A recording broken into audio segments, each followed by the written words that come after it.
This week on Cool Story with Bri and Bridie, we each share something that made us envious lately. Is your work your worth? The generational fight about overtime, and the strong opinions about sleep.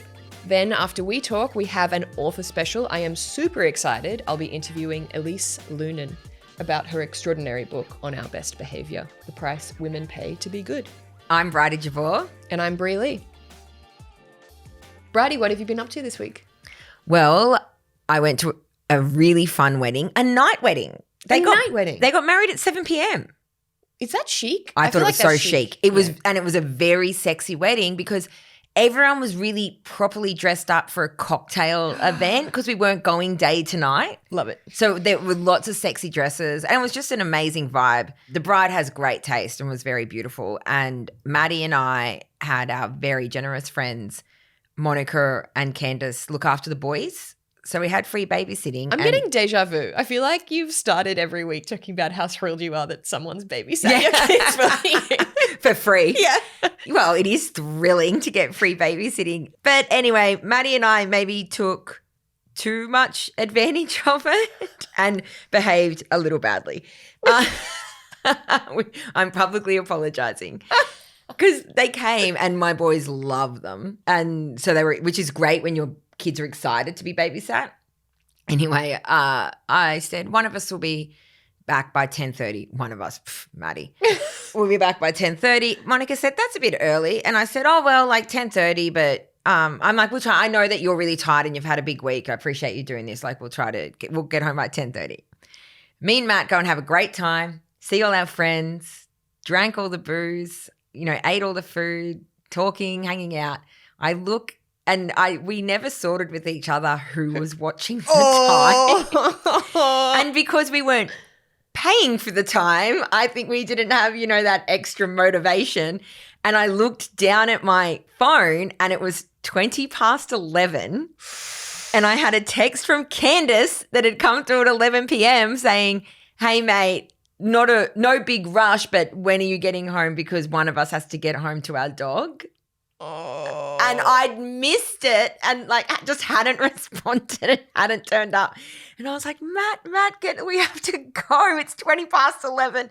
He's like, it's 20 past 11. I'm like, it's 20 past 11. Candace messaged at 11 and I didn't respond.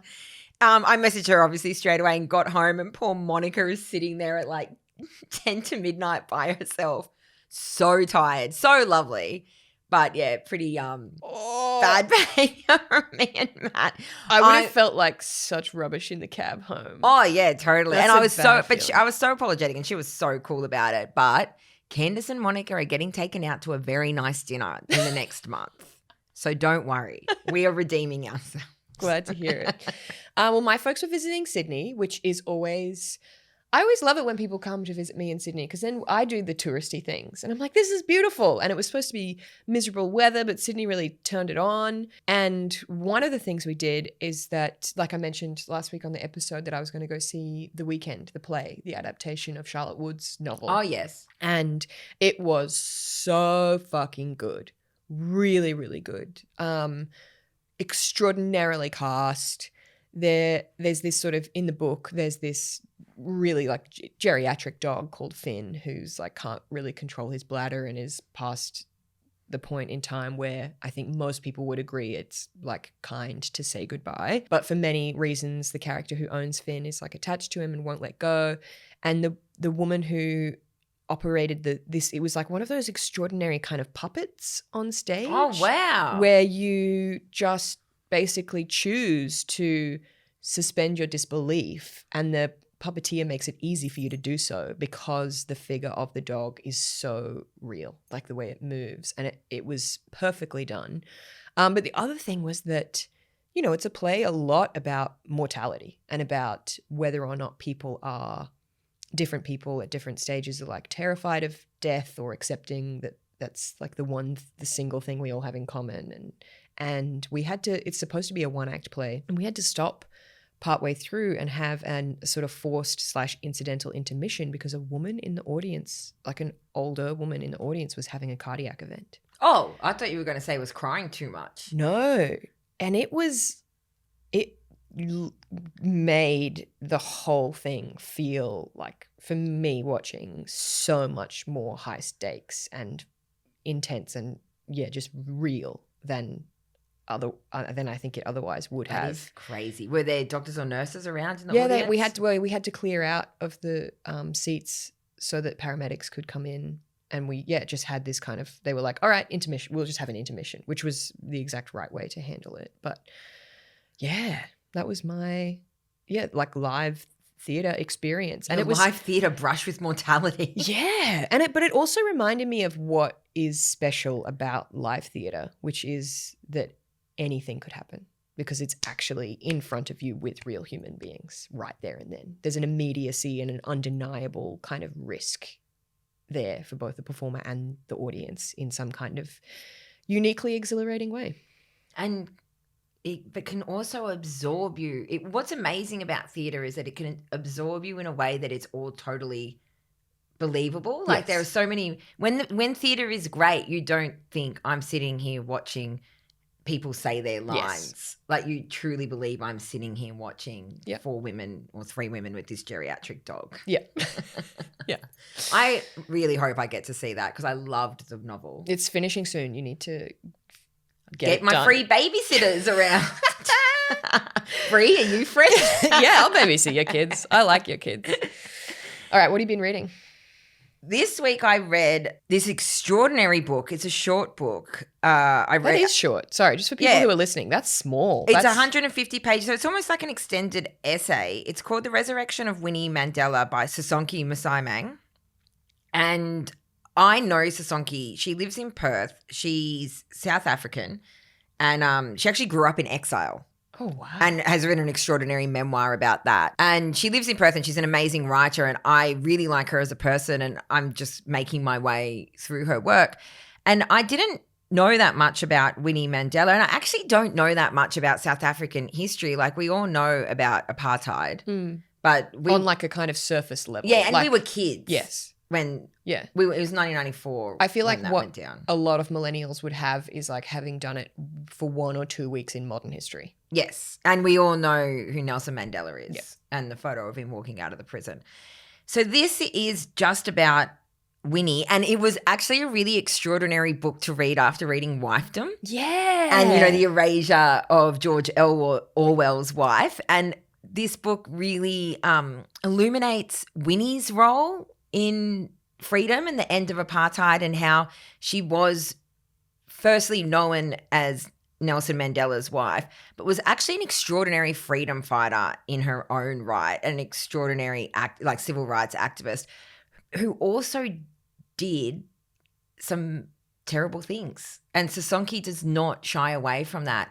And I so appreciated this portrait of this really complex woman that did not look away from the messiness of her and added to this story or like showed the truth of the story. We have this story about, I think a lot of people have this story about the way that apartheid ended in this peaceful way and it was extraordinary acts of humanity. Well, actually the reality is a lot messy than that and a lot of people died and a lot of people died in cruel ways.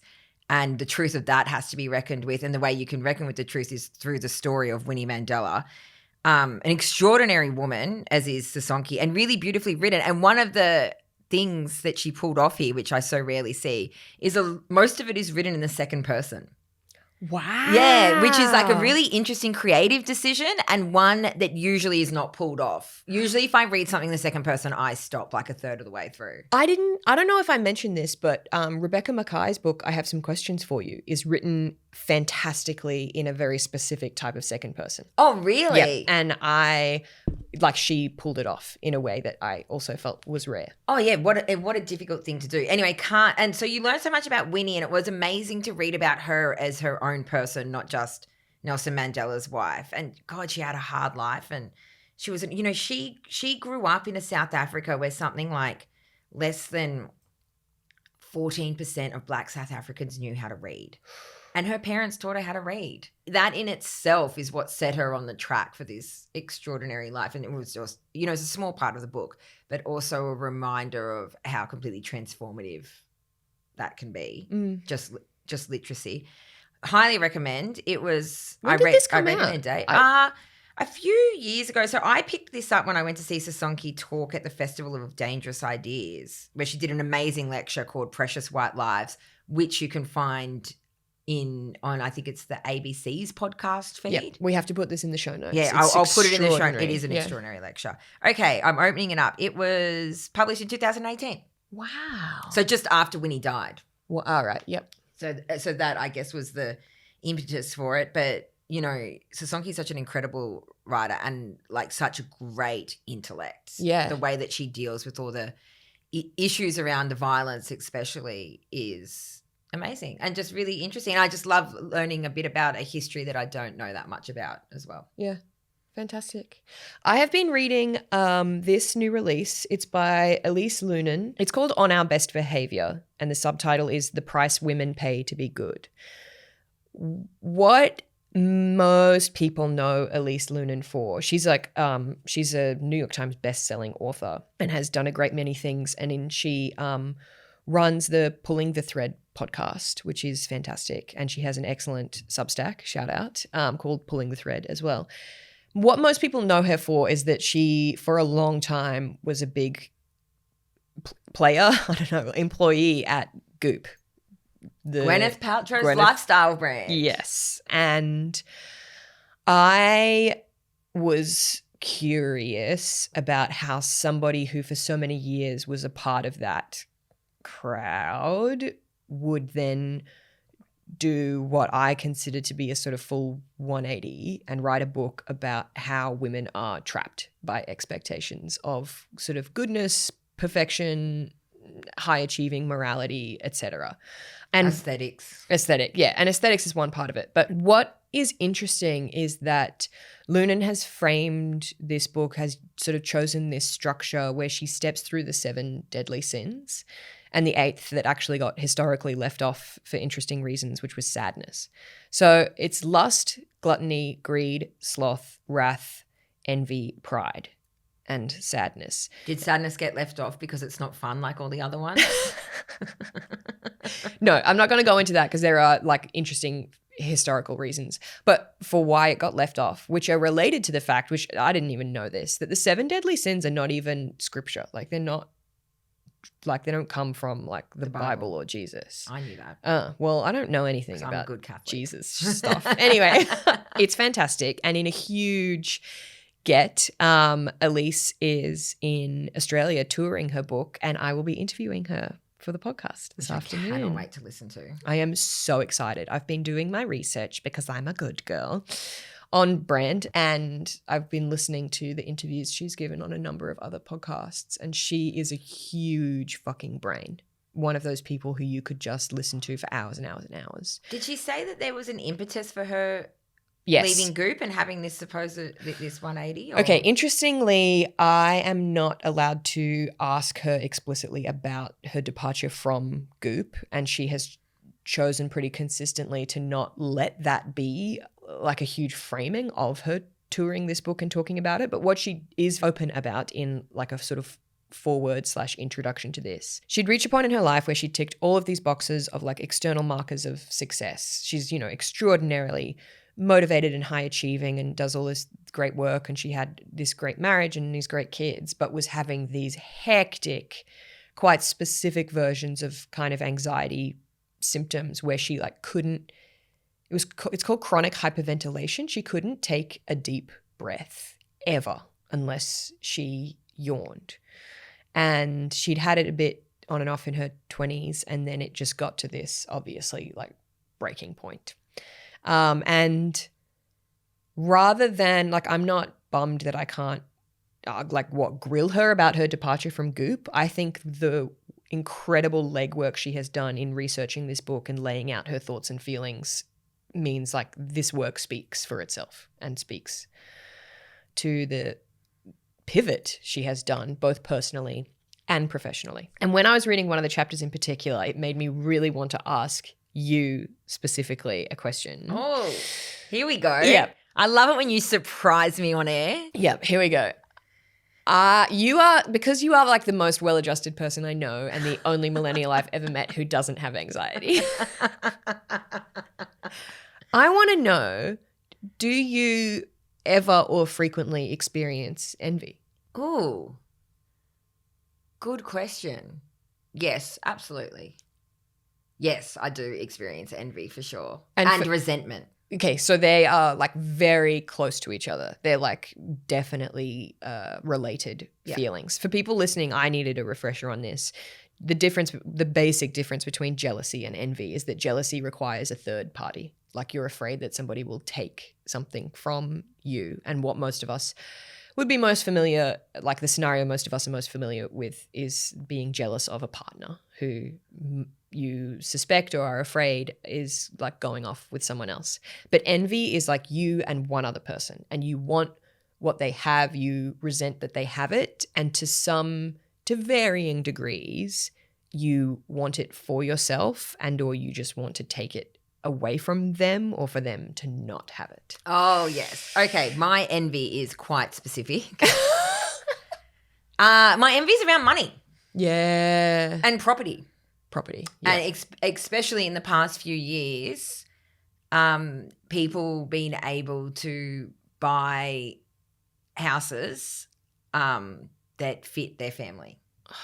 That's what I have envy. And I can actually get it quite bad. It can be in a, like, I hope I'm not making it sound right, like me being righteous, because I'm not being righteous. Like, it is a bad trait of mine that I get envy around that. And I just think when I see, and then my friends buying houses for various reasons, whether they, you know, my older friends who got into the market 15 years ago when it was a much more sane market, and so were therefore able just to save, buy a little house that increased in value massively, and now they've been able to buy a bigger house, or friends who have got help from their parents in buying house, which is so fair enough. Like, you know, of course, if a parent can help their child buy a house, why wouldn't you? Like, of course you want to help your child that way. But yeah, I can get it bad. I can just think they don't deserve that any more than I do. And I want that. Yeah. And it consumes me so much where we are going to live in the next 10 years.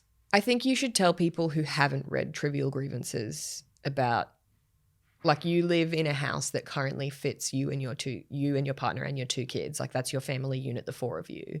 And you have a small apartment that you have a mortgage on, but you had to then go and rent out a house that would actually fit your family. So we rent a house and own an apartment. Yep.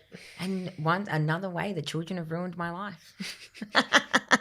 No, my children have not ruined my life, but I do think, like, it is another example of I can absolutely understand why other people decide not to have children because of property and because Especially of where they're going to live, especially in the current climate.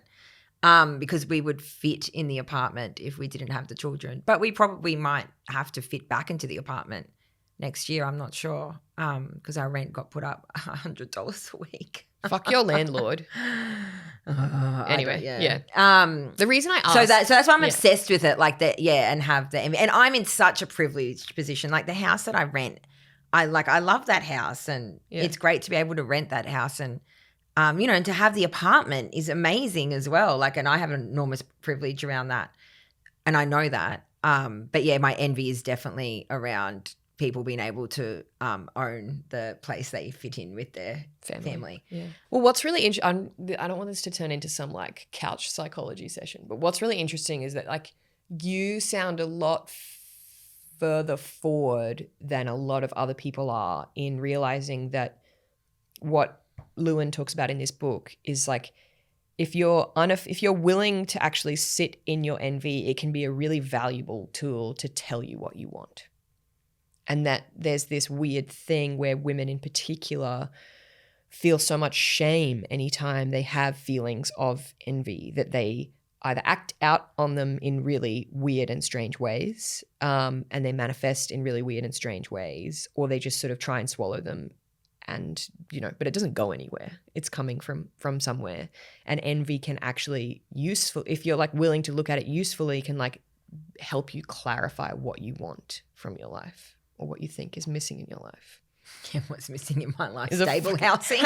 housing. But it's like, yeah, I don't know. It's true. Anyway, the reason I asked you is because I only very, very recently had my first like real feeling of envy towards someone or something. For the most part, I'm quite proud of my ability to just genuinely be stoked when my friends and people around me get good things. My brilliant and lovely friend Lek, who you know, Lek Blaine, who, he recently won the Judy Harris Fellowship at the Charles Perkins Institute, which gives you a year of writing access to these like extraordinary scientists who work at the University of Sydney's Charles Perkins Institute and $100,000. Whoa. And I had this weird flare up, and like I think Lek is a brilliant writer, and I have so much professional admiration for him. And as a human being, I have always found him a kind friend, and I don't want to take it from him, and I am thrilled for him. But there was something going on where him getting that made me like panicked and insecure, and in a way that I've never felt before. And it's like, it's some version of envy. So then I was reading this book by Loehnen, and I was like, okay, well, what does it tell you about yourself? And I was like, yeah, it tells me that I want $100,000 bucks. I didn't need to excavate that far down to realize that. But then I was like, no, if it was just about winning $100,000, if I found out Lek won a lottery ticket for $100,000, I wouldn't feel quite this way. This is something different. And I realized it's because I'm fucking insecure about like how much other random shit I do instead of like what I truly love and care about and what I feel is my art, which is writing my book. And that sort of the prestige and kudos of that award has bought Lek is at least 12 months of uninterrupted working on your book time.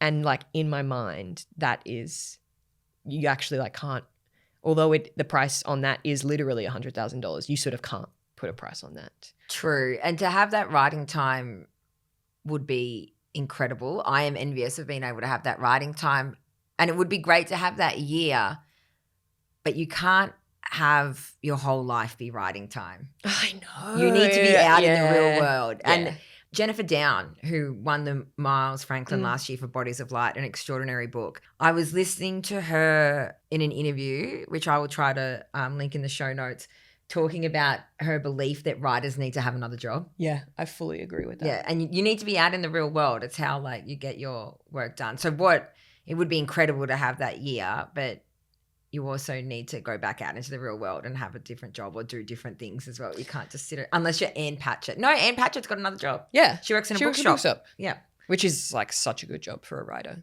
to have. But you need to be out doing actual work at times. Yeah. This leads perfectly to one of our big topics of conversation this week, which I saw people getting really heated about on Twitter in particular. 60 Minutes did an interview with former Teal staffer Sally Rugg based around how millennials in particularly, but I think it goes for everyone who is working at the moment, overworking in Australia, and how many unpaid hours of overtime Australians do in general. I think this flared people up because it was like along such generational lines. Yes, but and then if you listen to the full interview, they did try to get her to say... Yeah, they were trying to get her to give spicy sound bites, and she was not playing and to that say game. something disparaging about boomers, and she didn't. She's like, I admire boomers for how hard they've worked, and I think they did work very hard. That is a fact, but it's also a fact that millennials are not getting the same things that boomers got for working as hard. Like you can work hard and 70 hours a week and not save a house deposit, for instance. But she had interesting stats in there.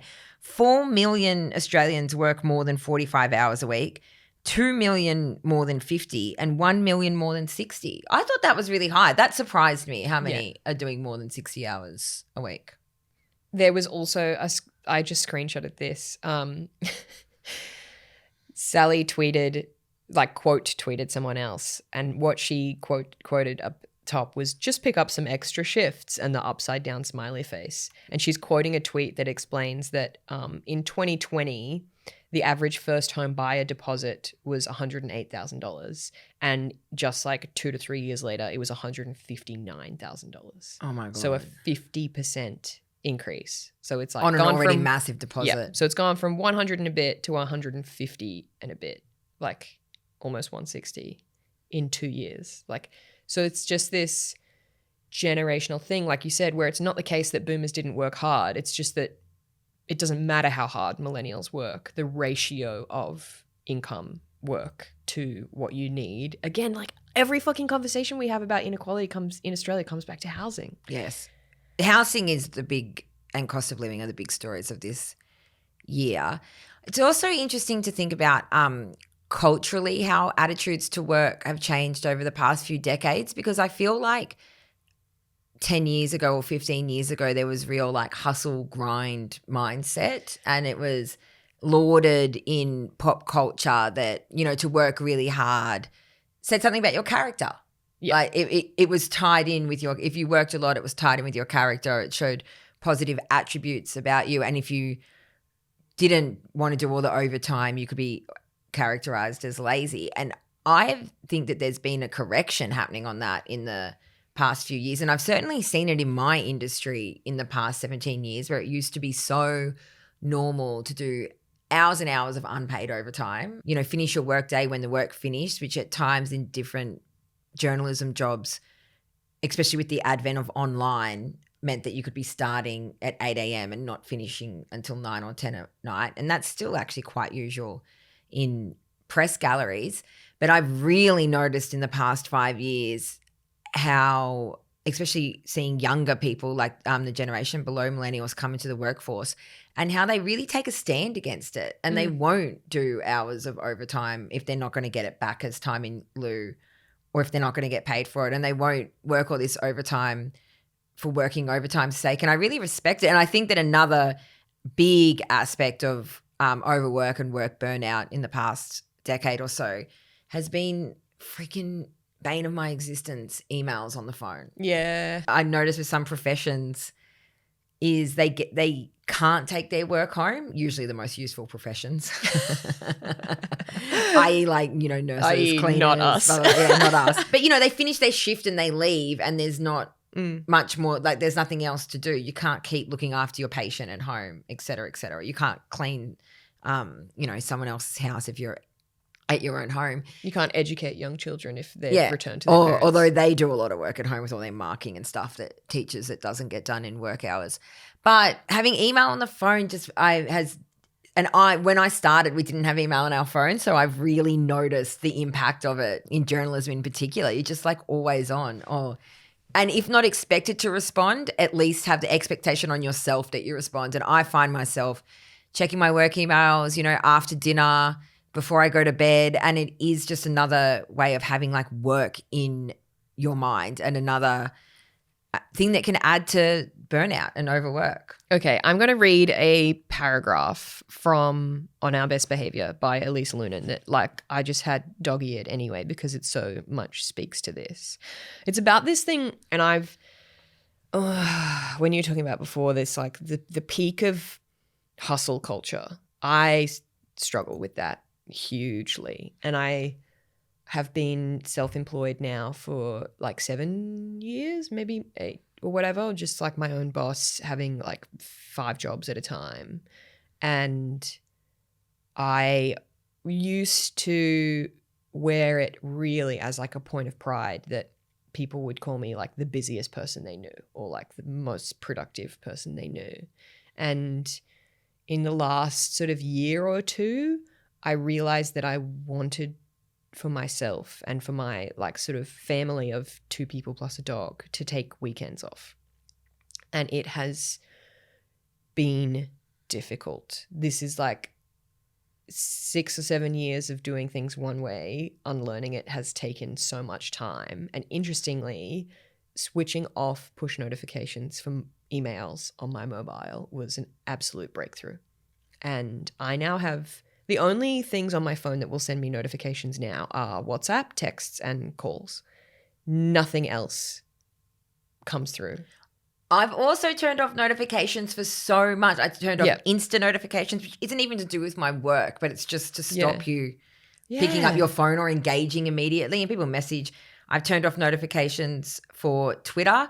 I've turned off email notifications only this year. I turned off email notifications? And doesn't it change your weekend? It changes my weekend. It does. It changes my weekend. It changes my evening a lot. I'm still checking emails a bit, but it changes my evening a lot. And just the impulse to pick up the phone, or that feeling of I've got to doing one thing, say cooking dinner, seeing the email, and then you start thinking about what you're going to respond. Anyway, I'm going to read this bit because it talks about that like Protestant work ethic, where like working hard equals goodness, which is definitely a Kool-Aid I just fucking guzzled for my whole 20s. My brother jokes about us having Catholic work ethic. What does that mean?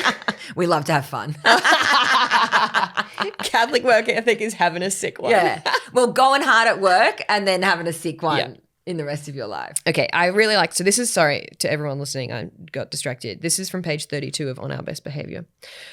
I find this fascinating. Early Protestants believed that grace, which would ensure salvation, came from hard and diligent work. Economist Max Weber credits this idea as being the foundation of capitalism.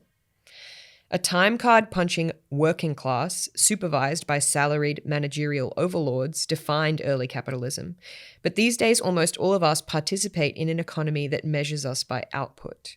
The computers of white-collar VPs are increasingly surveyed with productivity tools that track desktop activity and moments when the mouse lies dormant. Your time belongs to your employer.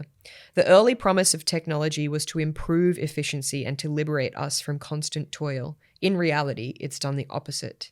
The idea of fallow time, creative time, time for sitting and thinking or for visiting with an office mate suggests that you're not maximizing your yield, that there's room to give or do more. And you should do more, we're told, because through the grace of work, you'll climb a mountain built from your talent and then be able to look back and survey the summation of your life, your worth. This is one of my biggest bugbears, that technology should be meaning that we work less. Yeah.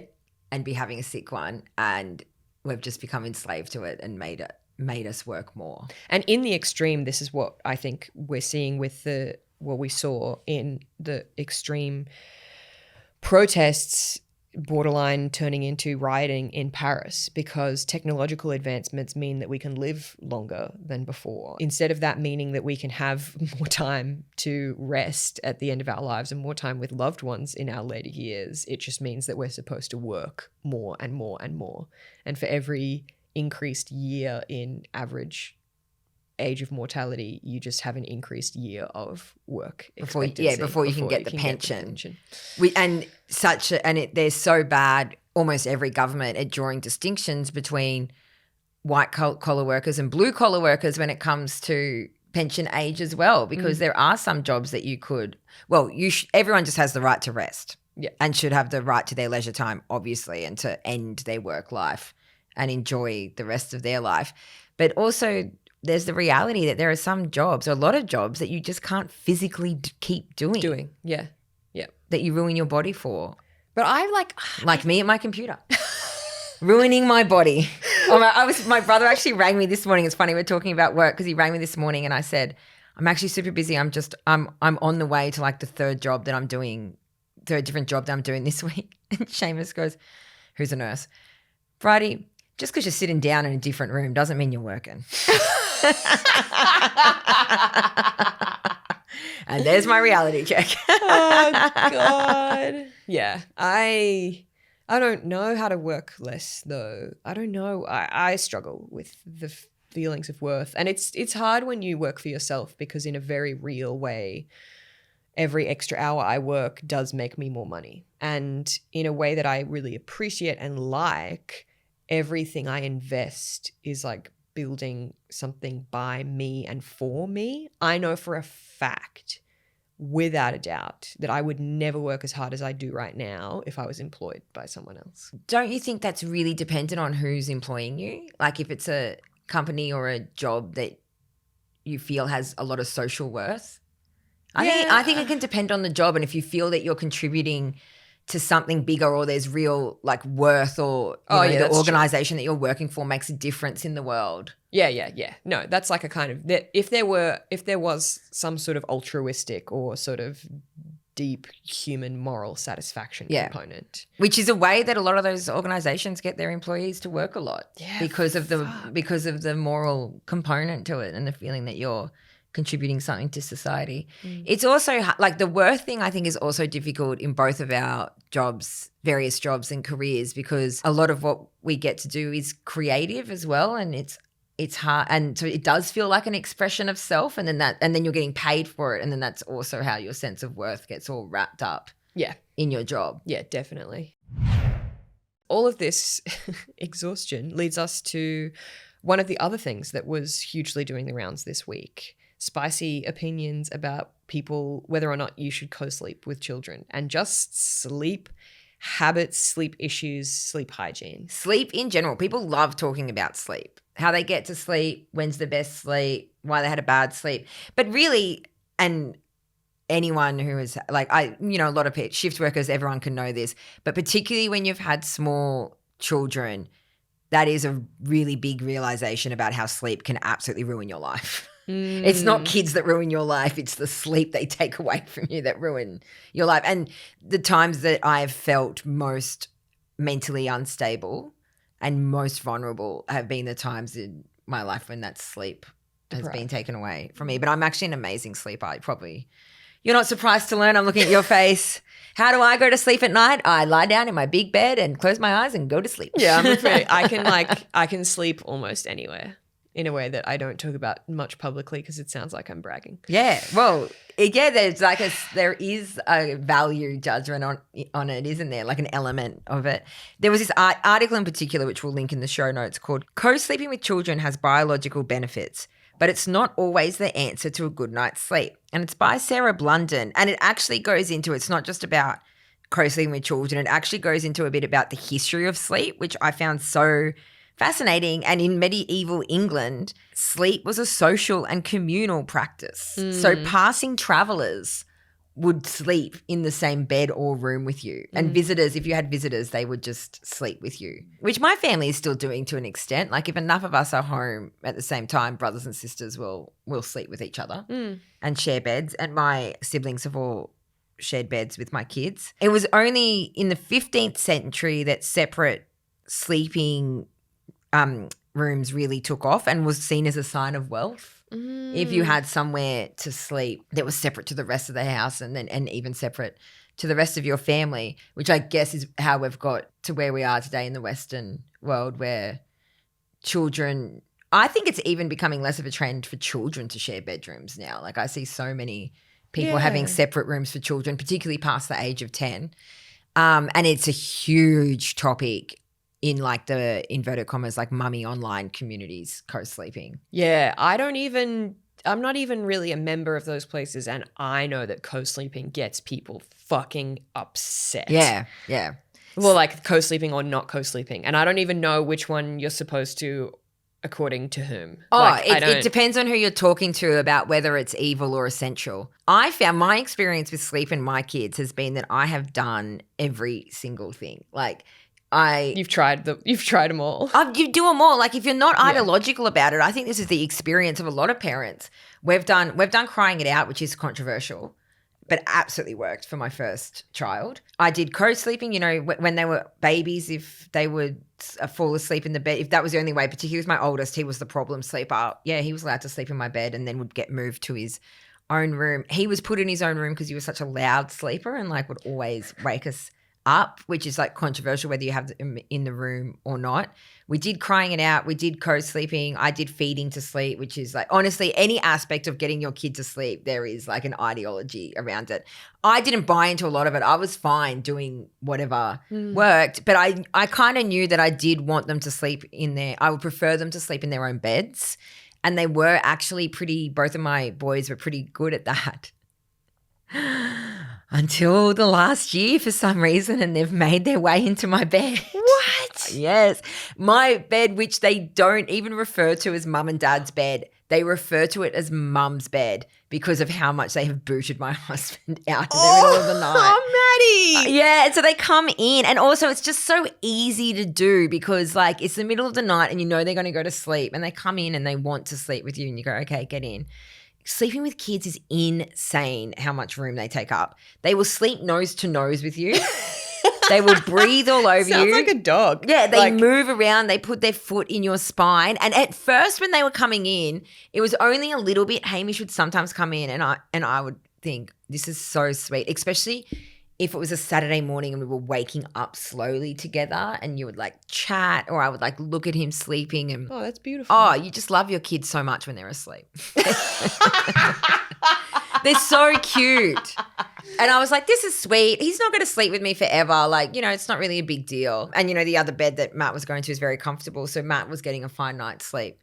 Oh, somehow it's evolved into every single night both of the boys come into the bed at some point. And I do not know how we are going to break this habit. Me and Matt are so beaten down.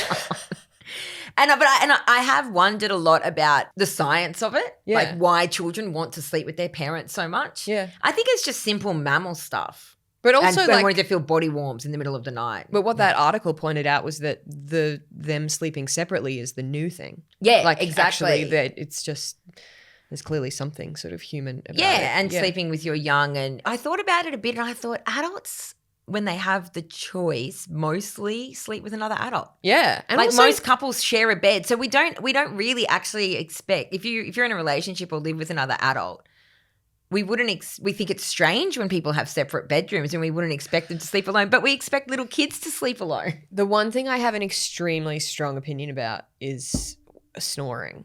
I find it absolutely fucking bonkers how many couples will have.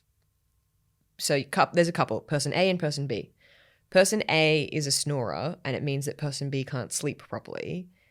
Person A is causing the problem. Person A needs to leave and find a solution.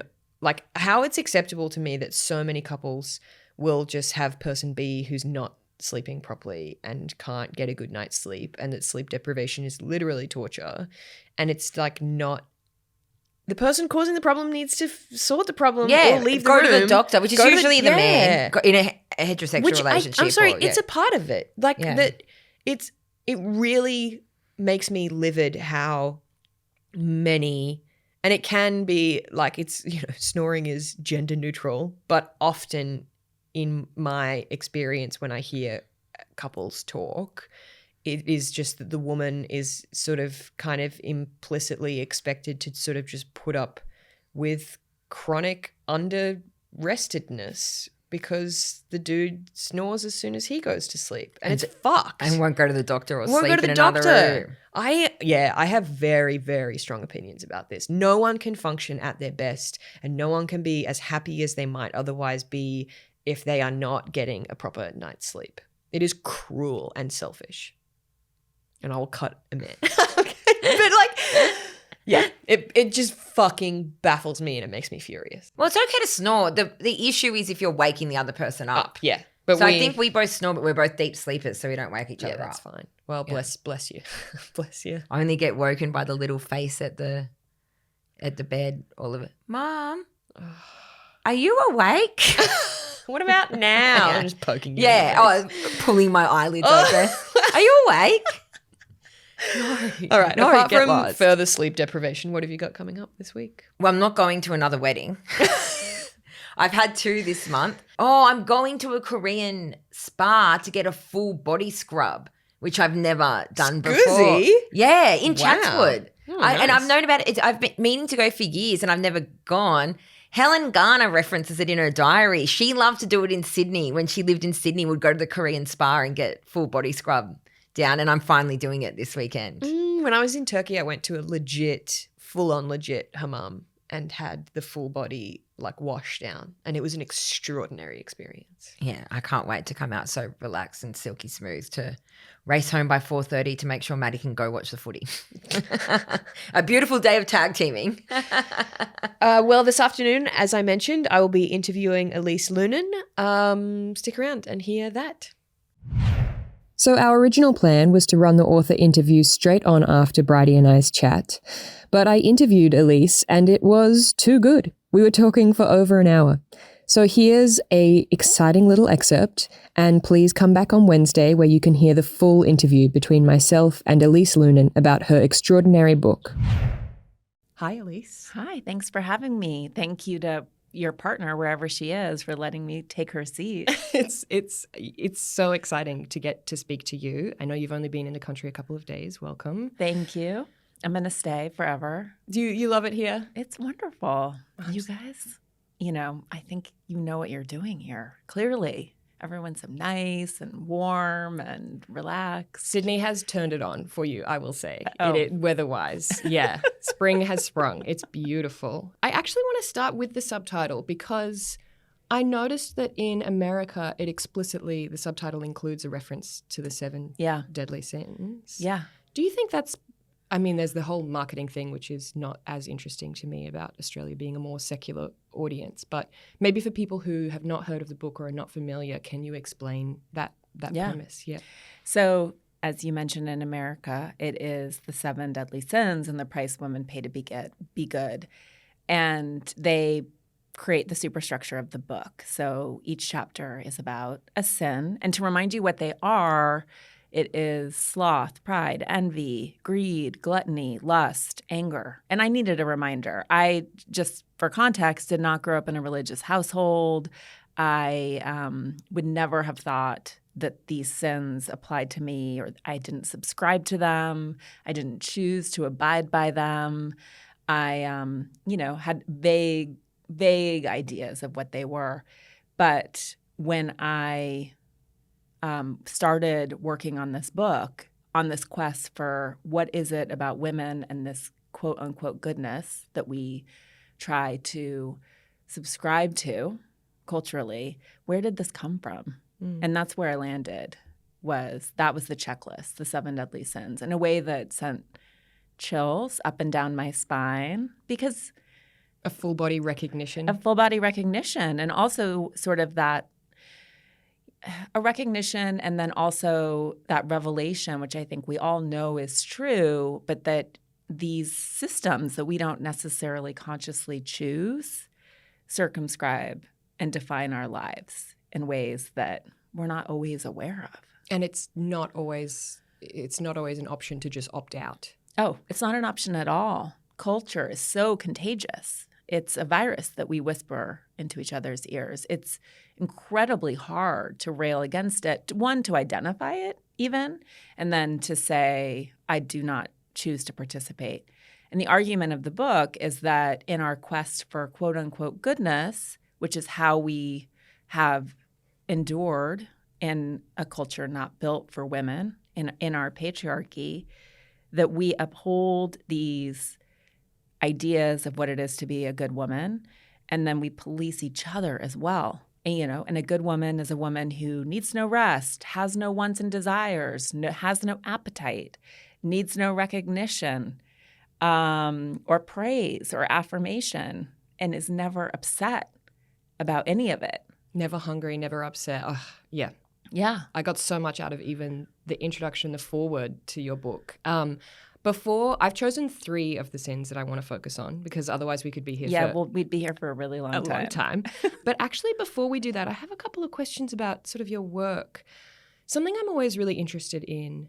I've been writing full-time now for 8 years, and I'm fortunate, I love this part of my job, to get to speak to other authors from around the world. And something I'm always curious about when I get to talk to someone such as yourself, who is very successful. You've co-written multiple New York Times bestsellers. You have a fantastic podcast called Pulling the Thread, and shout out to fellow Substacker, a newsletter with the same name. You could have written any book. What I'm always curious to hear, and I would love to hear you speak to, is why this book and why now? Yeah. So I have co-written 12 books. I started in my 20s as a way to make extra money, and was convinced until 4 years ago, that I really didn't have a book in me. What? Really? I know. I never, for whatever reason, I think it's because growing up, I grew up in a rural state in America, in Montana. Books were my best friend. We all know that story. In general, I had such deep reverence for writers that I just couldn't define myself as a writer. And I think because I grew up in service journalism and I never really let myself go on a page. Does that make sense? In an interview you said that for most of your career you never had your own bylines. You always wrote under the sort of that anonymized editorial headline. Yeah, I liked that. I worked at a magazine without bylines, Lucky Magazine. I worked at Goop, where we were almost entirely anonymous. No one would have known that I even worked there, except that we launched a podcast and then there was a TV show. And so that's how I, was pushed out of hiding. But I very much preferred, or I would have said that I preferred, I think I just felt safer, which I write about in the chapter on pride. And I know tall poppy syndrome is a big thing in Australia. Cute. It's on my list of questions. Okay. Yeah, we'll get there. So it was just incredibly difficult for me to own this wanting to write my own book. And for anyone who's listening, I'll say, one, I know how hard it is to write a book. It's much easier to ghostwrite and co-write and help other people get their ideas down on the page. It's very difficult to write your own book and be close to the subject for a long amount of time by yourself. But there are lots of small books in the world, like very small, specific topics, and it's so much work. And it's so hard that I wanted to wait until I felt like I had sort of a boil the ocean idea and questions that I could wrestle with for years and then talk about for years, because you're in this process for a long time. I don't think people realize. I've been thinking about this since 2019, and I'll still be talking about this book, hopefully, in the years to come. But honestly, more than that, it was my agent shaking me. She had taken me on when I was, 22, just doing these ghostwriting deals for me out of truly the kindness of her heart, because it's not good money. But she was like, "What are you doing? Stop it."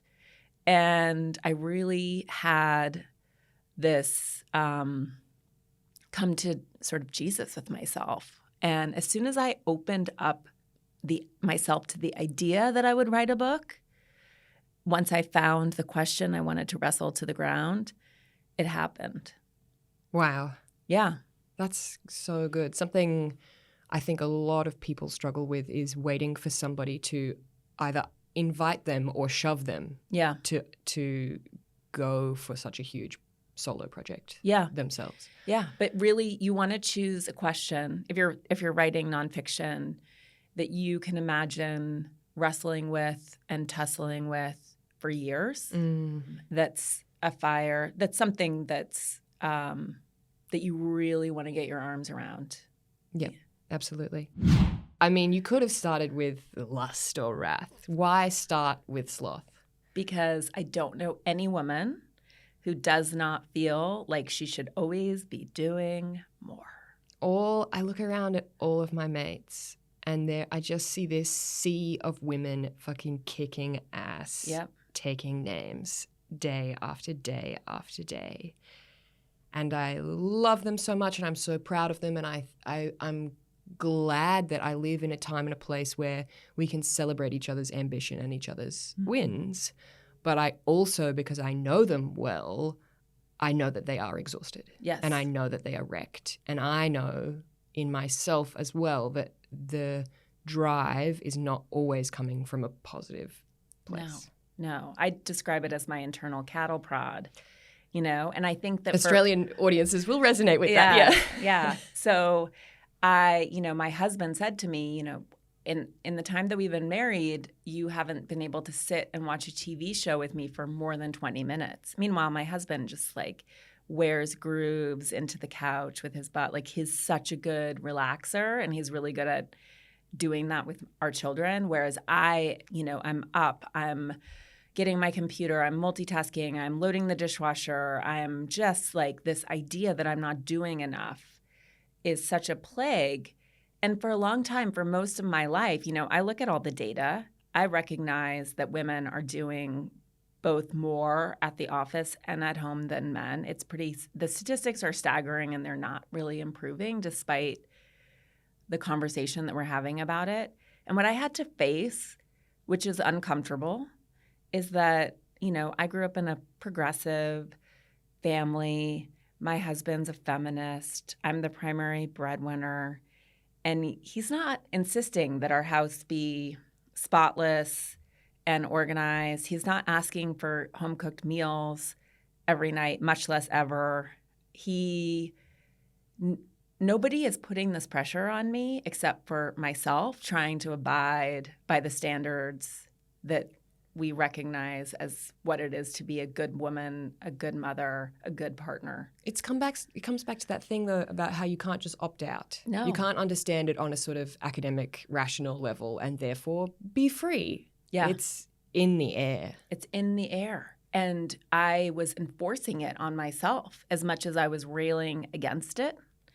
And this book is very much, and this is tricky because I don't want to, blame victims here, but it was very much being someone who could rail against the system. And yes, let's rail against the system. And in America, it's like Mitch McConnell, not my favorite guy, right? But I recognize, like, in all of our conversations about patriarchy and inequity, that we were talking about it, patriarchy, like a bogeyman. And I was like, who is it? What is it? Is it Mitch McConnell in Oz behind a curtain? He wishes. Yeah, pushing the stuff on me. Yeah. And I recognize, like, this is an ancient system and it's alive. And I am I'm breathing life into it. You are breathing life into it. But it does take collective action to recognize that and say, wait, stop. Like, I'm not doing it. I'm just going to sit on my butt all day, and watch the tumbleweed move across my living room. And most likely what I've also found in trying to stop, to embrace my sloth, that my husband does know how to do laundry. He's happy to do it. Have been so efficient in doing all the things for everyone all the time that there wasn't a lot of, he doesn't do it on my schedule. We're speaking about something in particular that occurs on page 34, and I'm reading verbatim. My husband does not share my (brackets irrational) perspective, I suspect, simply because as a man he's immune from the programming that he should be proving his worthiness by doing more. He feels no compulsion to make all his time have redeemable value. For him, once he's done his day job and the boys are asleep, it is enough. I will forever be apprehensive about my adequacy, plagued by the idea that I could and should do more. Hard relate to that.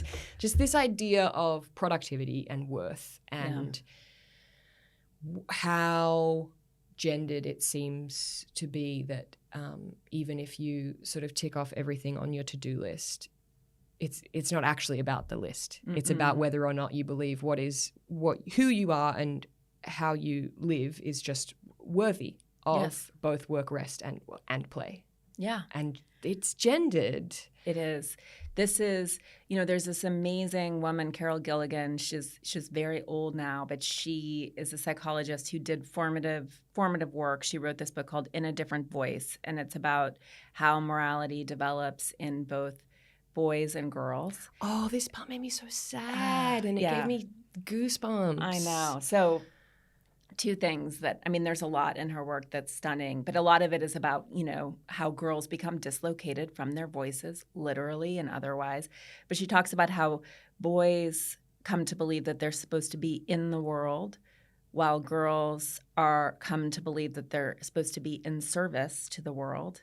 And then she talks about how, in watching the maturation of boys and girls, the word don't comes to enter their vocabulary.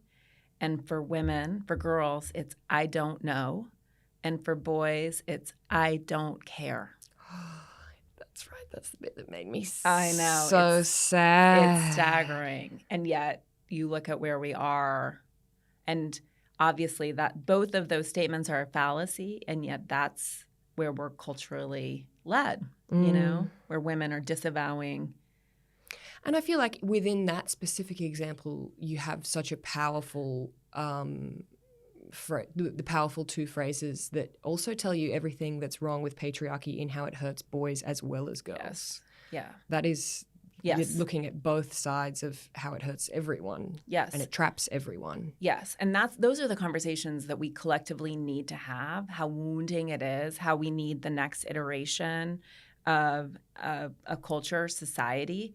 And I think that men understandably don't engage in this conversation because they're worried that they're going to be blamed, right? And in the same way, you know, we have a lot of conversation, and I know you guys are having conversations here about Indigenous rights, et cetera, all the time. And similarly in America, we're in the same conversations and about systemic racism, and we've had a really hard history. And it's that difference between saying, like, I didn't choose this, I was born into this, and yet it's still my responsibility to attend to it and evolve, right? And for men, I think it's become a scary patriarchy. They just sort of hide or tune out, but it does affect them. It does wound them, and it's not their fault. We're all supporting and upholding this system and this structure, you know? You've just been listening to Cool Story, where we talk about our stories, the best stories, and the biggest stories of the week. This episode was produced by Sam Devonport. We're going to be asking a question in our Instagram stories this week. What has made you envious lately? You can also find us on YouTube or Instagram at Cool Story Bri and Bridie, where we love to read your DMs and reactions to the show. Want to hear a cool story? Get it wherever you get your podcasts.